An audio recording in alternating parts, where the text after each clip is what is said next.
Bienvenue sur le plateau de BITV en direct du CIMI pour cette cordée sur le logement modulable ou évolutif si vous préférez, avec Grégory Vandevel, vous l'avez reconnu au t-shirt, fondateur de Oui, le start-upper, et Mathieu Barbeau, directeur Open Innovation chez Bouygues Immobilier. Au départ, Grégory, c'est un mémoire que tu as réalisé sur l'espace volutif qui a suscité l'intérêt de Bouygues Immobilier.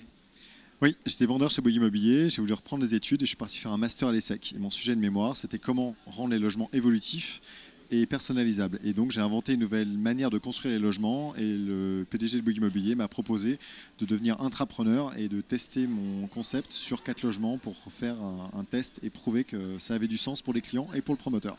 De devenir intrapreneur. Alors, Mathieu, quelques mots sur l'intrapreneuriat et le programme Digital Makers de Bouygues Immobilier. Oui, on adore ça, l'entrepreneuriat, et on a été ravis d'avoir Grégory qui venait avec une idée toute faite. Et pour ceux qui n'ont pas cette initiative jusqu'au bout, on a ouvert le programme Digital Makers. Chaque année, on ouvre une promotion et on permet à n'importe quel collaborateur de venir avec une idée, plus ou moins digitale, qu'on va l'aider à réaliser pendant 6 mois. Donc il s'agit de runs qui sont assez courts, où on veut très rapidement se faire une idée et savoir s'il faut continuer à investir ou arrêter rapidement parce qu'il n'y a pas de marché ou une technologie difficile à aborder. C'est le fameux RIP. Bien, alors Grégory a donc proposé un projet sur le logement évolutif. Mais Grégory, le logement évolutif ou modulable, tu vas me dire comment il faut dire, c'est pas une histoire de cloison qu'on pousse finalement? Alors pas du tout. En fait, les gens voient la cloison, mais ce qu'on a inventé, c'est une nouvelle distribution électrique. Au lieu de mettre de l'électricité dans le plafond en béton comme le font tous les constructeurs aujourd'hui, nous, on propose aux constructeurs de faire une surface évolutive dans laquelle il n'y a pas d'électricité dans le plafond, mais d'avoir uniquement un profilé électrique qui est dans la périphérie sur les murs porteurs. Et l'idée, c'est que si j'ai l'électricité disponible à n'importe quel endroit, je vais pouvoir poser les cloisons amovibles où je veux dans le logement, et à un moment, elles vont s'appuyer contre le mur porteur, et là, je viens connecter un câble sur le profilé, et donc j'ai de l'électricité dans ma cloison. Donc le client achète une surface auprès du promoteur et on va lui mettre des cloisons amovibles où il le souhaite et on pourra les démonter et les redéplacer. Mais c'est quelque chose qui est vissé dans le plafond, donc c'est pas quelque chose qu'on pousse et qu'on tire tous les matins et tous les soirs. Bien vu. Il y a une grande demande de la part des acquéreurs sur le logement personnalisé par soi-même. Et comment un promoteur comme Bouygues Immobilier répond, Mathieu ?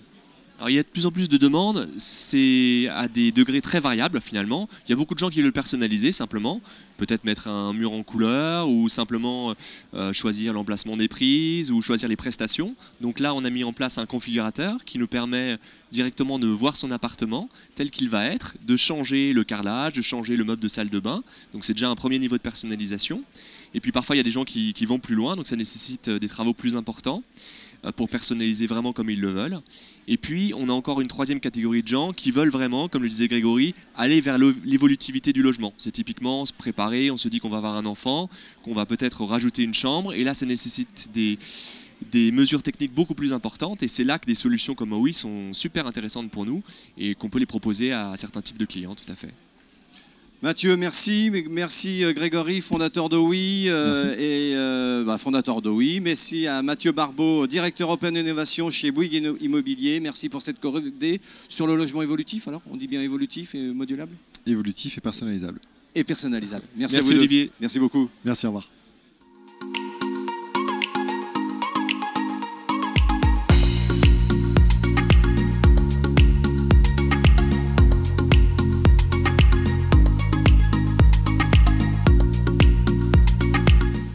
Toujours en direct du CIMI et toujours en direct de BITV pour une nouvelle cordée qui va nous bio-inspirer. Une nouvelle cordée menée par Kaline Arasquin, directrice du CEBIOS. Et est-ce qu'on le présente encore ? Camille Gauthier, responsable innovation chez Elan, conseil en immobilier. Tiens Camille, je vais commencer par toi. Le biomimétisme, pourquoi a-t-il été la base du projet d'Écotone d'Arcueil ? Le biomimétisme, en fait, pourquoi ? C'est issu d'une rencontre avec Pascal Alençon, à l'époque compagnie Salzbourg. Nous souhaitions, de notre côté, intégrer le biomimétisme à un projet immobilier dans le cadre des grands concours Inventons la métropole. Et de son côté, Pascal s'intéressait déjà à ce sujet. Donc, ce fut tout à fait naturel de réaliser de cette aventure ensemble pour mener le projet d'Ecotome en projet biomimétique.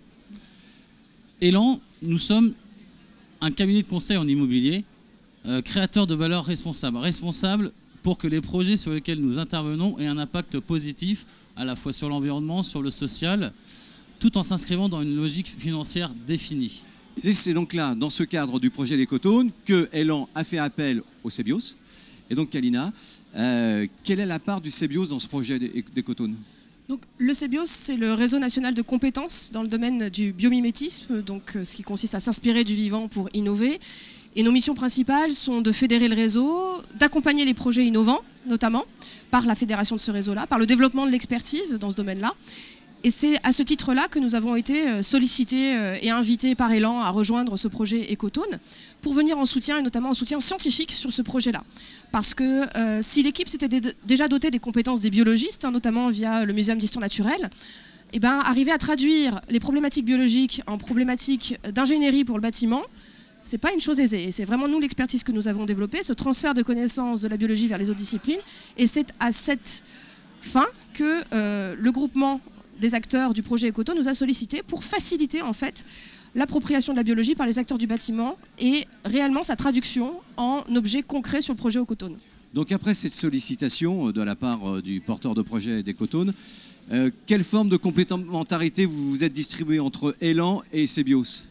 Alors, entre Elan et CBIOS, c'est une complémentarité pour une proposition augmentée. En fait, donc, notre métier, nous, c'est de conseiller les clients pour développer leurs projets immobiliers. On a la connaissance de leurs enjeux, des acteurs immobiliers, et le CBIOS a la connaissance du milieu scientifique des écosystèmes naturels. Donc notre collaboration permet d'aboutir à un cahier des charges bio-inspiré, écosystémique, adapté au projet pour qu'on intègre facilement la science au projet pour le rendre biomimétique. Donc voilà, et on a un objectif commun, c'est de développer le biomimétisme dans l'immobilier. Développer le biomimétisme dans l'immobilier, de toi à moi, Kalina, le biomimétisme en ville, c'est une réalité, un espoir ou une utopie ? Alors le biomimétisme dans l'immobilier, c'est déjà une réalité. Alors c'est déjà une réalité. C'est déjà une réalité. Il y a déjà de multiples exemples de biomimétisme appliqués au domaine du bâtiment et de la construction et des infrastructures bâties au sens large. Le biomimétisme, de façon générale, est une thématique en plein essor et il y a des thématiques majeures sur lesquelles c'est en train de se développer, notamment dans le domaine des matériaux, des structures, la gestion de l'information et de la communication, qui sont de toute façon des domaines, évidemment, qui nourrissent et qui fournissent le secteur du bâtiment et de l'immobilier. Le gros enjeu aujourd'hui du développement du biomimétisme dans le secteur de l'immobilier, c'est, je reviens à cette idée du transfert de la connaissance et d'un transfert rigoureux des connaissances de la biologie vers les autres disciplines. Aujourd'hui, souvent, on a une métaphore du vivant. Nous, notre objectif, et l'objectif que nous menons notamment conjointement avec nos partenaires et en particulier Elan, c'est de passer de la métaphore au modèle et de faire en sorte qu'on ait réellement une appropriation rigoureuse de la démarche. Donc dans les sujets que nous souhaitons explorer à partir de l'année 2019, il y a notamment comment les systèmes vivants, les écosystèmes naturels peuvent servir de cahier des charges, d'indicateurs pour le domaine du bâtiment. Et ça, ce sont des travaux que nous voulons mener en partenariat académique, public, privé, avec des biologistes et des acteurs de l'immobilier pour développer ces bons indicateurs. Kalina Raskin, directrice du CBIOS, merci pour cette bio-inspiration. Camille Gauthier, directeur innovation, responsable innovation d'Elan, conseiller en immobilier. Et merci pour cette belle cordée sur le biomimétisme qui va nous inspirer et qu'on retrouvera au Club Innovation Immobilier pour un futur atelier.